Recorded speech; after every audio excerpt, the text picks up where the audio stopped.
அஸ்ஸலாமு அலைக்கும் ரஹ்மத்துல்லாஹி தஆலா பரக்காத்துஹு. எல்லா மக்கள் நல்லா இருக்கலாமா? அல்லாவுடைய மாதம் வைதிங்க. நீங்கள் நல்லா இருங்க, நாங்கள் நல்லா இருக்கோம்.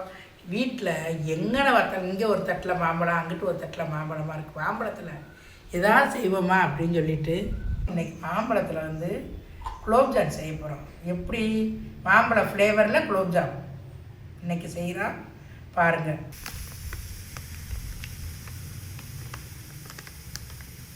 ஒரு கப்பு ரவையை இந்த ஜாரில் போட்டு 2 அடி ஒரு சரன் 2 சுத்து 2 பல்ஸ் போட்டு கொண்டு வாங்க டக்குன்னு.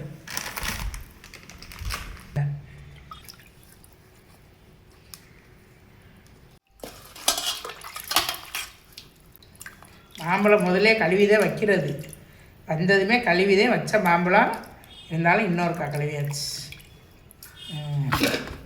அந்த மாவுக்கு இந்த 4 மாம்பழத்தோட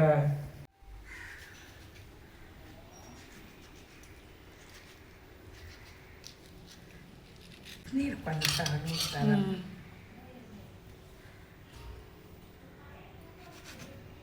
ஆமாம், ஸ்வீட் ஐட்டம்லாம் வெளியில் கறி அடுப்பில் செய்ய முடியாது, அதனால் கேஸில் தான் செய்ய முடியும்.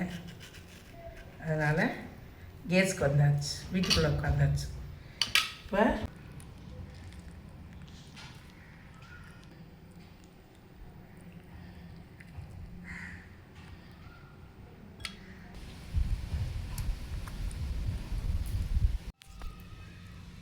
இது மட்டும் போதும்.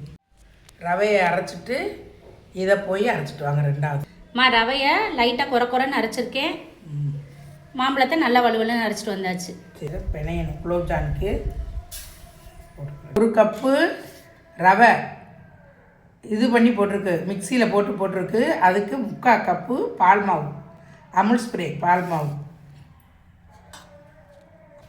ஒரே ஒரு துளி உப்பு, அவ்வளோதான். 4 பழத்தோட இதை அரைச்சோம்ல, அதில் 2 ஸ்பூன் இதுக்கு போட்டிருக்கேன். கொஞ்சம் வச்சுக்கோங்க, இது வந்து கடைசியில் குலாப் ஜாமுனுக்கு கடைசியில் தேவைப்படும். 2 ஸ்பூனு இந்த மாவோட 2 ஸ்பூன் மைதா மாவு. இந்த கையில் போடும் ஒரு இவ்வளவு மைதா மாவு. இது எதுக்கு அப்படின்னா, நம்ம இந்த உருண்டை பிடிக்கும்போது வலுவலுன்னு வர்றதுக்காக இந்த மாவு கொஞ்சம் அந்த சோடா அவ்வளோதான். ஒரு 2 3 இந்த துணூண்டு ஒரு பேச்சுக்கு சோடா அவ்வளோதான். தண்ணி ஊற்றாமல் நாங்கள் மில்க் மேட் போட்டு பண்ணிடுறோம். தண்ணியே அதுக்கு ஊற்றலை. நல்லா இதை பிசைஞ்சு ஊற வச்சுட்டேன்டா என்ன செய்ய, இந்த ரவை ஊறி கொஞ்சம் ட்ரை ஆயிரும். நம்ம உருட்டி போடுற அளவுக்கு அந்த உருட்டு போகும்போது நம்ம கொஞ்சம் நெய்யை தொட்டுக்கிட்டு உருட்டி எண்ணெயில் போடணும். பிணைஞ்சு வச்ச மாவு 10 நிமிஷம் தான் ஆகுது, அப்படி லட்டு மாதிரி ஆயிடுச்சு, சூப்பராக கட்டி ஆயிடுச்சு. இப்போ இதை வந்து நம்ம என்ன செய்ய போகிறோம்டா, நெய்யை எடுத்து வச்சுக்கிட்டு கொஞ்சம் நெய்யை கொஞ்சம் இப்படி வச்சுக்கோங்க. இப்படி வச்சுக்கிட்டு இதை எடுத்து உருட்டி நமக்கு எவ்வளோ சைஸில் தேவையோ இந்த சைஸுக்கு நல்லா அழகாக உருட்டிக்கிற வேண்டியது. சூப்பராக ஆயிடுச்சு. நெய்யை தொட்டுக்கிட்டு இந்த மாவு இது சூப்பராக ஆயிடுச்சு. எண்ணெயை ஊற்றியாச்சு, உருண்டை பிடிச்சி வச்சாச்சு. குலோப் ஜாமுனை இப்போ பொரித்து தட்டி பெரிய சட்டி. இதை வந்து தீயை திமித்து கொண்டு வச்சு எரிச்சாமல் மெதுவாக தீயில் வச்சு பொன்னரமாக வறுத்து எடுக்கணும். நல்லா வேகட்டும், கையை விட்டால் உடஞ்சிடும், வேகட்டும். இந்த கலர் போதும்லம்மா? இன்னும் கொஞ்சம் வரும். இது எதுக்கு இப்படி கிண்டி விடுறேன்டா, நடுவில் பிடிக்காம இருக்கிறது.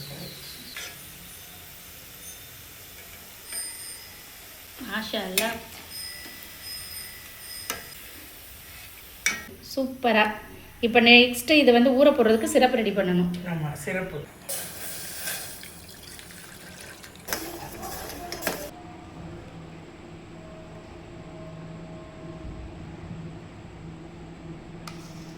இந்த மில்க் மேட் ஊற்றிருக்கு. இப்போ இதில் 1/2 கப்பு இந்த பாலுக்கு பாலை காய்ச்சி நல்லா ரொம்ப திக்காக இருக்குது பால், காய்ச்சி இறக்கியாச்சு. இப்போ இதில்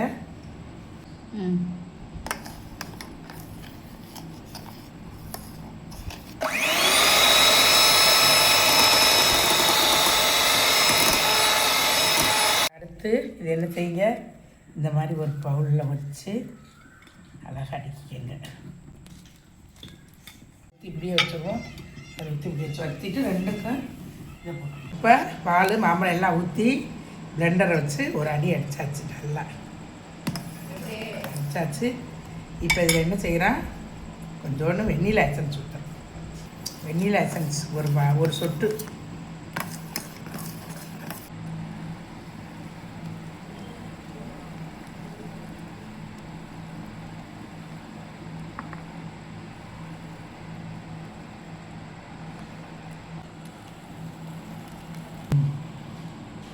இது வந்து பாதாம் பருப்பு வந்து சீச்சு வச்சுருக்கேன். இப்போ வந்து இதை எடுத்து இதில் போடணும். அப்படி மலைச்சாரல் மாதிரி அப்படி தூவ விட்டுறணும்.